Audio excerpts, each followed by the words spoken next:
Hello friends, कैसे हैं आप लोग। आई होप कि आप लोग अच्छे होंगे। और आज के इस वीडियो में हम लोग सीखेंगे समीकरण को प्रतिस्थापन विधि से हल करना। पिछले वीडियो में हमने सीखा था समीकरण को विलोपन विधि से हल करना। तो वीडियो में बने रहिएगा, कहीं जाइएगा मत। बिल्कुल आसान भाषा में हम लोग समीकरण को हल करना सीखेंगे, वो भी प्रतिस्थापन विधि से। तो आइए वीडियो को शुरू करते हैं। देखिए, जब कभी भी हमें समीकरण को प्रतिस्थापन विधि से हल करने के लिए कहा जाएगा, वहाँ पर दो समीकरण होगा। समीकरण एक इधर होगा और समीकरण दूसरा इधर होगा। ठीक है, ये ऊपर नीचे भी हो सकता है। ठीक है, तो पहले वाले को समीकरण एक मानना है और दूसरे वाले को समीकरण दो मानना है। चलिए सबसे पहले इस सवाल को लिख लेते हैं। तो लिखेंगे हल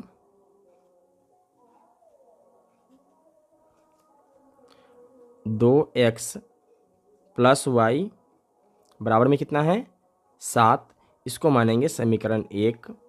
और दूसरा समीकरण क्या है 4x - 3y बराबर के बाद है -1। इसको समीकरण दो मानेंगे। ठीक, अब इसके बाद क्या करेंगे, तो समीकरण एक या समीकरण दो, दोनों में से किसी से भी आप आगे बढ़ सकते हैं। ठीक है, चलिए हम लोग समीकरण एक से आगे बढ़ते हैं। तो लिखेंगे समीकरण एक से। ठीक है, इतना आप लिख देंगे।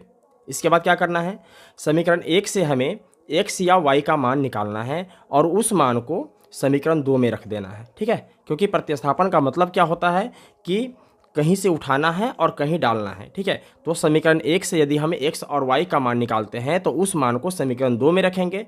यदि हम समीकरण दो से x या y का मान निकालते हैं उसको समीकरण एक में रखेंगे। ठीक है, तो यहाँ हम लोग क्या करने जा रहे हैं, समीकरण एक से x या y का मान निकालेंगे। जो भी मान अच्छा होगा, अच्छा का मतलब क्या होगा ये मैं अभी आपको बताऊंगा। ठीक है, चलिए देखिए, थोड़ा रफ काज कर लेते हैं आपको समझाने के लिए। यहाँ क्या है 2x + का y बराबर में 7। समीकरण एक यही तो है। चलिए यहाँ पहले x का मान निकाल कर देखते हैं कितना आता है। तो 2x पहले लिखेंगे, यदि हमें x का मान निकालना है तो पहले x वाले को लिखेंगे, बराबर देंगे। ठीक, इसके बाद डायरेक्ट बराबर के बाद में जो संख्या होगा उसको लिखेंगे। तो बराबर के बाद में क्या है 7। अब क्या बच रहा है, तो ये y वाला बच रहा है ना, प्लस का y है तो बराबर के बाद जाएगा तो क्या हो जाएगा माइनस का y। ठीक, लेकिन हमें 2x का मान तो नहीं निकालना है, हमें तो x का मान निकालना है। इसलिए x बराबर करेंगे तो 7 माइनस का y ऊपर चला जाएगा और ये यहाँ जो गुना में है 2 ये आ जाएगा नीचे। क्लियर, तो अभी x का मान क्या आया 7 - y बटा में 2। ठीक, ये क्या हो गया, ये तो बटा में आ गया। क्या बटा में नहीं रख सकते हैं, बटा में रख सकते हैं, लेकिन आप नए हैं इसलिए थोड़ा सा आपको समस्या होगा। चलिए अब y का मान निकाल कर देखते हैं कि y का मान कितना आता है। ठीक, तो यदि हम y बराबर करते हैं तो बराबर के बाद क्या है 7 और इधर क्या है प्लस का 2x है, तो बराबर के इस तरफ आएगा तो ये क्या हो जाएगा माइनस का 2x। ठीक है, यह एक लाइन में आ गया। तो बेहतर क्या होगा कि आप y का मान पहले निकाल लें और उस मान को समीकरण दो में रखें, तो आपका सवाल बहुत ही आसानी से बन जाएगा। ठीक, यदि आप चाहें तो इसको भी रख सकते हैं, कोई दिक्कत नहीं है। तो हम लोग क्या करेंगे, पहले y का मान निकालेंगे। ठीक, तो 2x + का y बराबर में 7। ठीक, तो y बराबर क्या हो जाएगा, बराबर के बाद 7 है तो 7 लिखेंगे और प्लस का 2x जब इधर आएगा तो ये हो जाएगा माइनस का 2x। ठीक, y का मान कितना निकला 7 - 2x। अब इस मान को समीकरण दो में रखेंगे। अब आप कहेंगे कि सर यदि हम समीकरण दो से x या y का मान निकालते फिर क्या करते, तो उस मान को समीकरण एक में रखते। लेकिन यहाँ हमने क्या किया है, समीकरण एक से निकाला है तो इस मान को समीकरण दो में रखेंगे। चलिए इसका नाम कुछ भी आप दे दीजिए, समीकरण एक हो गया, दो हो गया, तो चलिए इसका नाम दे देते हैं समीकरण 3।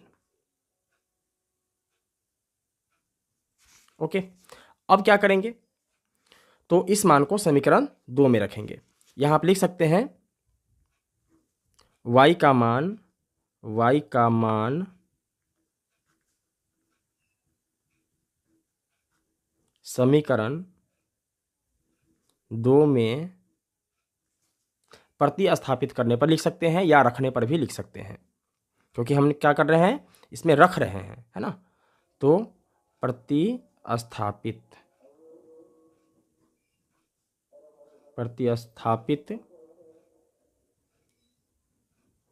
करने पर। समीकरण 2 क्या है? तो 4x माइनस का 3y बराबर के बाद है माइनस का 1। तो 4x माइनस 3 गुने y का मान क्या है? तो 7 माइनस का 2x बराबर के बाद क्या है? तो माइनस का 1। अब काम करेंगे इसका। तो 4x यहाँ माइनस का 3 है, तो इससे क्या करेंगे? अंदर के दोनों संख्या में बारी बारी से गुना करेंगे। ठीक है, तो माइनस का 3 और प्लस का 7 है, तो माइनस प्लस क्या हो जाएगा? माइनस 7 तिया 21। ठीक, अब माइनस माइनस प्लस 3 दूना 6x बराबर के बाद है माइनस का 1। अब देखिए, प्लस का 6x और प्लस का 4x क्या हो जाएगा? ये दोनों जुड़ जाएगा, तो 6 4 10x हो जाएगा, 10x।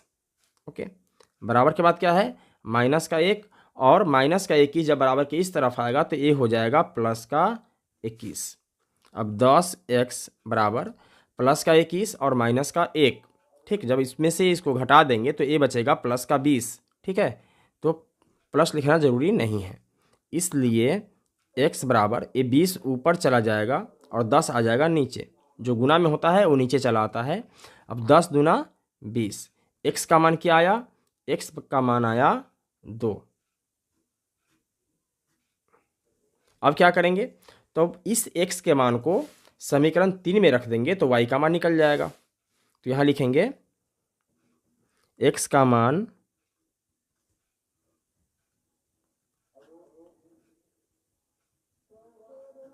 समीकरण 3 में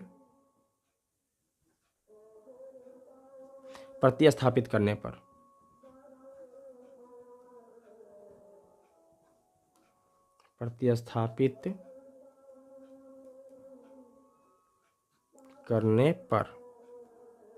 समीकरण 3 क्या है?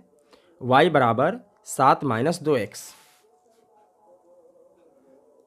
y बराबर 7 माइनस 2x, तो y बराबर 7 जैसे है वैसे ही लिखेंगे, माइनस है तो माइनस 2 गुने x का मान कितना है? 2। तो y बराबर 7 माइनस 2 दूना 4, तो y बराबर 7 में से 4 को घटाएंगे कितना आएगा?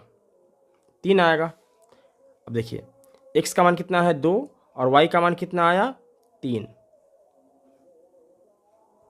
ठीक, तो यहाँ आप लिख सकते हैं, अतः x बराबर 2 y बराबर 3 अभिष्ट हल है। अभिष्ट हल है। तो दोस्तों, मैं उम्मीद करता हूं कि आपको प्रतिस्थापन विधि समझ में आ गया होगा। अगर प्रतिस्थापन विधि से संबंधित आपके मन में कोई सवाल हो, कोई डाउट हो, तो आप हमसे कमेंट के माध्यम से पूछ सकते हैं। मैं कोशिश करूंगा आपके कमेंट का जवाब देने का।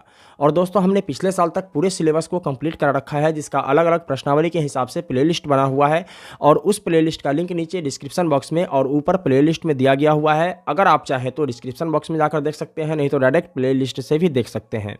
तो फिर मिलते हैं एक और वीडियो में, तब तक के लिए जय हिंद।